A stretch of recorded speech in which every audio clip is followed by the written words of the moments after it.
দেখতে দেখতে আজকে বৃহস্পতিবার দিন আর আজকে তো অষ্টমী পূজা, যেহেতু বাসন্তী পূজা চলছে, তো তার জন্য ভাবলাম আজকে ভালো টিকে শাড়ি পরে আলতা পরে অনেক দিন বাদে ঠাকুর ঘরে আসলাম। জানো তো, সেই ডিমাপুরে যখন থাকতাম তখন লক্ষ্মীবারে আলতা শাড়ি পরে পুজো দিতাম। তো আজকে যেহেতু বৃহস্পতিবার আর কালকে এবার হাজবেন্ড যখন এসেছিল তখন ঠাকুর ঘরে আমার আসনটাও ঢুকিয়ে গিয়েছিল, তো তার জন্য ভাবলাম সুন্দর করে পুজো দিয়ে দিই। So hello everyone, good evening. তোমরা সবাই কেমন আছো? আশা করছি তোমরা সবাই ভালো আছো। শুভ বাসন্তী পূজার সবাইকে অনেক অনেক শুভেচ্ছা রইল।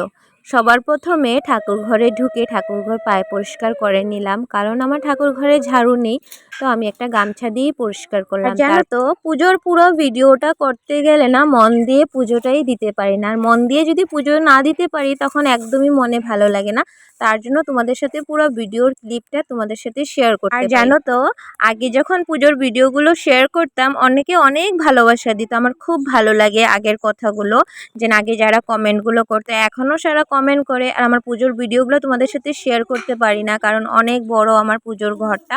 আর মাকে দেখো আজকে এতটাই ভালো লাগছে, মানে আর কি বলবো, বলে বোঝাতে পারছি না। আর যাই হোক, আমি মার সেবা করতে পারছি, এটাই আমার জন্য অনেক ধন্য।